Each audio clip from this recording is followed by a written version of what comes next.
introduce to you the first speaker, Thomas Krafft, Area 7 Director, talking to you about Facebook. Please put your hands together for Thomas. Thank you very much, Con. Thank you for inviting me, and thank you for running the show, bringing it together. I'm sure it's the right time. I think we've all had a bit of a sucky year with maintaining membership and finding new members, and that's we're not out of the woods just yet. So I want to talk about we're going to talk about Facebook and how to make your club look great on Facebook. So a few folks know I have been sort of touring around District 69, running a full 2-hour intensive masterclass on how to make your club look great on Facebook. And I share the strategies that I use in my business. I have spent a lot of money trying to understand marketing and advertising, and I understand how that translates into Toastmasters. I understand how it translates into the non-profits that I run and a few other things. So the transferable skills into Toastmasters clubs. So there's a few strategies that I talk about that have worked for every club I've been a part of. And what I really leverage it on is my base club down under in Springwood ran some strategies that got to the point that in 1 year we hit our membership cap, and we had to start sending members to other clubs because we had so many guests coming through the door, and we sort of had to pull on the handbrake a little bit so that we weren't getting so many people, which I would hope is a good problem to have, and I would hope is a problem that a lot more clubs would like to have. Run entirely through Facebook, like I said. And in Eastern Division, that's kind of the reality. We haven't historically had sort of meet up and other bits and pieces going on. So let us dive in throughout this session. If you want to like jump into the chat, take yourself off mute and ask me something, do it. Let's get some chaos happening. I do want to ask, why though what's your feeling of why we would use Facebook? If you were going to choose a Facebook strategy for your club, why would you choose Facebook over something else? Yeah, go for it, Margaret. The demographic still for Facebook is probably, all the kids have gone off to TikTok, but those are now demographic is probably still using Facebook. Yeah. I mean, so like, here's the next question. Who's on Facebook? I am now. Yeah, everyone, right? Quite literally, I don't know, 80% of the Queensland population is on Facebook, which to me is like, if I can do one thing as the Vice President of Public Relations this week, I'm pretty happy putting in 5 minutes and it hits 80% of the people out there. A flyer in a library might hit a really small percentage, but Facebook's going to potentially hit 80%. Why else would we choose Facebook or use Facebook? It's free. It's free, absolutely. It's the right price. Yeah, Dawn? I think it reaches a diversity of people, all ages. Yeah, absolutely. I think one of the things though with Facebook is you can really advertise your club. You can put words, you can put photos, and people respond to photos a lot better than words. So that's what Facebook gives you. Yeah, multimedia, right? So in the full, we won't touch on it today because there's way too much content. You can, we talk about how do you create the photos and videos that are engaging, and that's a perpetual question as well. Absolutely, the multimedia. A few of the points I had is, if you're somebody who looks roughly like this age, sort of this demographic, I was raised or sort of grew up in this time that I never went anywhere without looking at it online. And Facebook's the third biggest search engine in the world, right after Google and YouTube, right? So we're going to look for places on Facebook and then check them out, see if they look active and welcoming and inviting, and like, these are people who I could be one of them, or it's even remotely inviting for me to go along to one of these meetings. Another reason is that if we have a look at other social media, so like Margaret said, what are people on TikTok for, right? They're usually there for entertainment. That's why we're on TikTok. Why are people on LinkedIn? Does anyone know? Why do people go to LinkedIn? I thought LinkedIn was just for supervisors and managers. Business, right? Yeah, absolutely, Dawn. My business runs a huge LinkedIn strategy. It doesn't make sense to put Toastmasters on there. Why are people on, let's say, Instagram?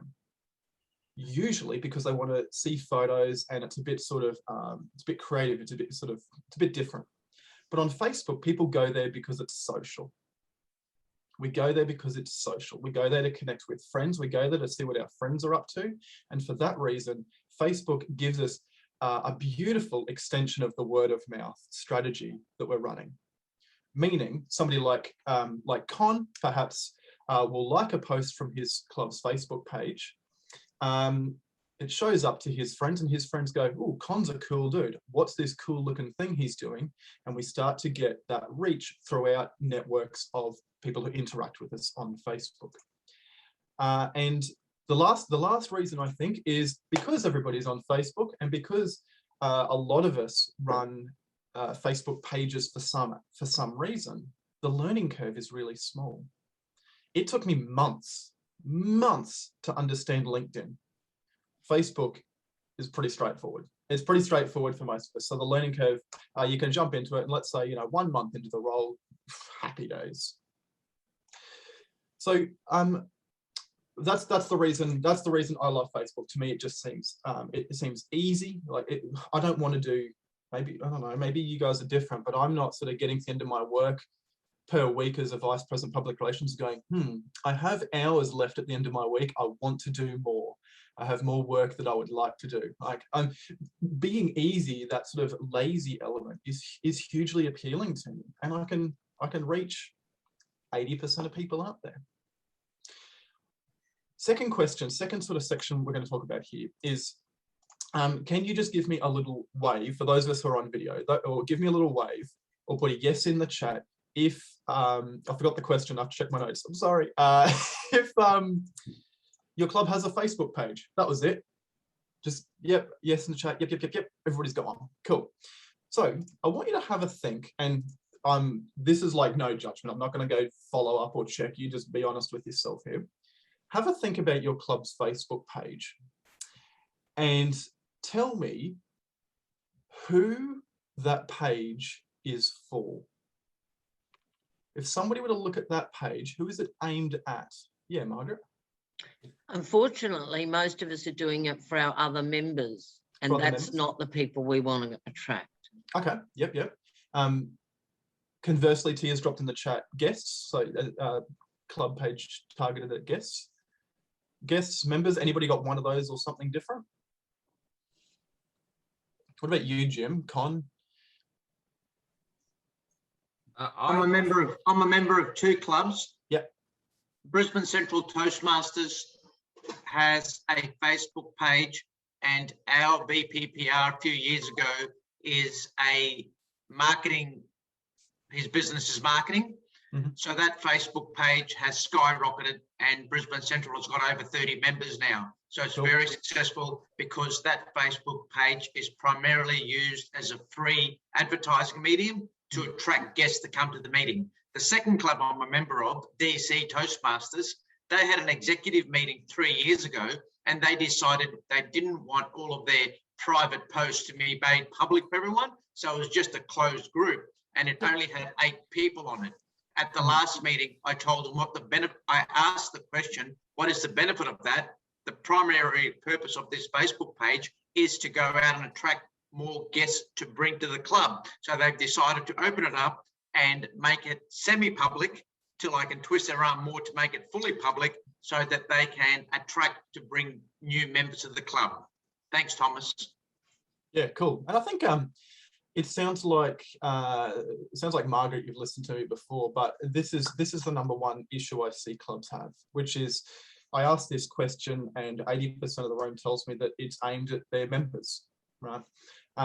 So if that's you, or if you're in a position of as an area director or a mentor in any way this year, which is if you want to contact members, we have an opportunity to do that every fortnight. For my club, it's a Thursday night. Every fortnight on a Thursday, I can speak to anyone I want in my club and I can tell them anything I want. And I have all their email addresses if not, right? Our Facebook page, basically, as you say, Con, is this advertising medium, is this way to share our club to the world, right? My definition of marketing is to do good stuff and tell people about it. Do good stuff, tell people about it, right? So we want to tell the world about the great stuff that we're doing, and we want to aim that outwards at guests. So whenever we're writing, whenever we're putting stuff up there, it needs to be geared towards, this is the great stuff we're doing. Why don't you come along and check us out? So I'm really glad that people seem to sort of already understand that, which is awesome. This is normally a big long section that I do, but yeah, the follow on from that is no, I forgot it again. I get lost in my own head. All right, here we go. So when we're writing, let's say a Facebook post, okay? So usually I would talk about you want to post once per week and the type of content that you want to post. But let's talk a little bit generally around, we're putting content out on Facebook, and by content we mean just putting out posts, putting out videos, putting out photos as well. I want us to be very careful around the language that we use. Sorry, I tried to do a PowerPoint thing here, and it's early in the morning. That's my excuse, and I'm sticking to it. Where's Zoom gone? Here we go. All right. Here we go. I want you to, I'm going to share my screen here. Right. Here is an absolute key idea that I think of every time I write something online. Has anybody seen this sentence before? If you have, what's the ending? Content without context is what? Spam. Spam. Absolutely. I've lost my mouse. Here we go. No, I've still lost it. Here we go. Content without context is spam. I don't know how often this happens, but a lot of time I see club Facebook pages, and you know, I'll be sort of scrolling through them, and I just see a couple of photos of people doing some stuff in a meeting. Now, I'm in the fortunate position that I too am a Toastmaster. You know, I too have been here for a decade or more and could sort of understand what's going on. But that's because I have the context. If I see a photo, let's say, of Maury holding up a certificate, I go, oh, cool, he's been in a contest. Good on him. Like, I see what's going on there, right? But as we discussed, our page is targeted at guests. And our guests, you know, sort of muggles out there, the non-Toastmaster folk, don't know what that context is. So when they see a photo of Maury holding a piece of paper, it makes no sense. It's quite literally spam. And nobody likes spam. That's why, like, your email has a spam folder, because they recognize that you don't want to see it, right? So what's the lesson here? The lesson is this. What can we do about it? Right? So here we go. Let's say this is the type of post that we see quite a bit. All right. Congratulations to Kate for winning evaluation on to the area conference. Now, the issue with that, like we said, is the we have content here, but our folks at home will be missing the context, which is all in this room, us like Toastmaster Tragics, we know what it means to win evaluation. We know what that is. We know what an area conference is. We know what's going on in the photo. We understand why there's big trophies and stuff. For folks at home, though, they don't. So we have to think about, what do they know that makes sense here? So if you've ever been involved, let's say in like, if you've ever been in a football club or a netball club or a darts club, if you've ever dealt with kids sport, you'll know what a contest is. You'll know what a contest is. You also know that when you win a contest, you go on to the next level, right? Sometimes that next level is called like regional or district or whatever. Like, it's not always area division district as it is in Toastmasters, but you know what that next level is. And the other thing is, we want this to look inviting, right? So to this, you know, somebody might be looking at this and thinking, cool, she's won a something. How many other people were there? Right? Was this a big intimidating thing? And there was, I don't know, maybe there was 50 people. Maybe there was 10 people. Maybe that sounds terrifying, okay? So always looking for how can we basically reduce the jargon and reduce the barriers to understanding. So we might change this very same post to something like this. I need to move Zoom out of the way. Here we go. Something like this. Each year we host 4 speaking contests. It's a great way for all of us to stretch our skills. Congratulations to these 4 members for participating. We'll be supporting Kate when she represents our club in March. Visit us February for our next meeting. Now let me talk you through this because there's a little bit going on. Okay. Each year we hold 4 speaking contests. Right, we understand that. We understand what a contest is, and these are speaking contests. That makes sense to people. It's a great way for us to stretch our skills, right? So this is more than just a straight contest where you pick winners, losers, and second place getters and gold medals, right? This is actually part of the learning process, which we all know that, right? Like, I'm not telling you anything new here, but we need to explain that in the language that is accessible to our guests, potential guests on Facebook. Yeah, these people participated. We'll be supporting Kate when she represents our club, right? Represents our club. We know that means there's another level to it. It's generally not hugely important outside of the club context what that next level is. We just know that there's this opportunity if you join Toastmasters to represent our club and move through the levels of contest. That's cool. And lastly, the very last line, always, always, always, always include a call to action. So that when somebody gets to the end of your post, they're not just sitting at home in their track pants wondering, interesting. There's actually something for them to do. Right? Now, I think the best thing to do is to invite them along to the club. Right? Visit us. Very careful words. I'm not asking them to join. I'm not asking them to be president. I'm not asking them to give their icebreaker. I'm not asking them to visit 3 clubs. I'm just asking them to visit us. Because the reason is, and give me a thumbs up if you agree, it's really bloody hard to describe what Toastmasters does without just sending somebody along to the club. Yeah? Right? Yeah. So that's what we want to do. If we want to convince people that Toastmasters is good and what we do and what speeches are and table topics and what a president looks like, just come. It's easiest, right? So that is the biggest, some of the biggest revelations, I would say, from the masterclass that I have been running. Okay, there's a lot more sort of how that I can talk about, but not in 20 minutes. I do apologize. And that is, why are we on Facebook? Why do we use it? Why do we hold Facebook up as a strategy to use as a vice president of public relations, and that we hand on to the next? And there were some reasons we talked about there, that it's social, the learning curve, networks, cheap and easy. Who are we speaking to? Who is our audience? Who is the client that we are aiming our marketing and our advertising at? Like we discussed, it's generally not members, although members will look at it and think it's lovely. Like, I'm sure Murray loves to look at his Facebook and see that photo of him holding a piece of paper, but we're aiming it at guests. And then lastly, we need to communicate with them. So that is, make sure we add the context for the content that we are putting out there. Use accessible language and always include a call to action. Now, I'm on a yellow light and Con says I have to do an question and answer session. So on that, are there questions? If there's answers for me, I'm very happy. If there's questions for me, I'm also very happy. Any questions? Murray, you're on mute. Thanks, Thomas. That was great. Can I ask 2 questions? One, what's your turnover rate?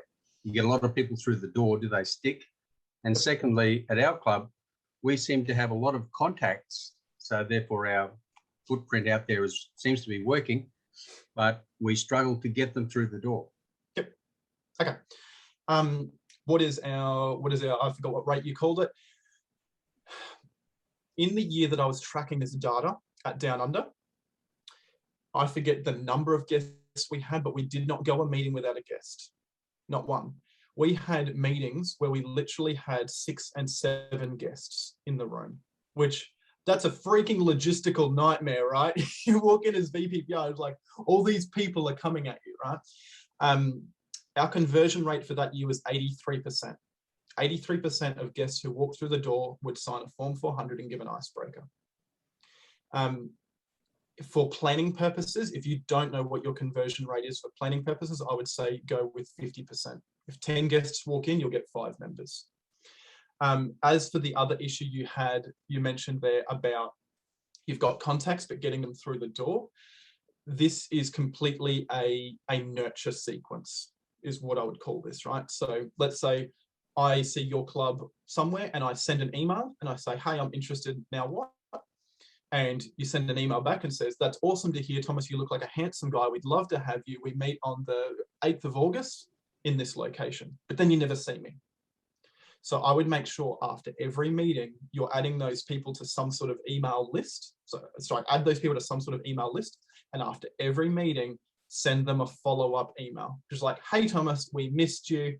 Don't forget, we do have our next meeting on, the 2nd of September. We would love to see you there, right? So keeping in touch with people, because people forget, quite literally people forget. You need to have a nurture sequence that ensures that you're in their inbox until they walk through the door.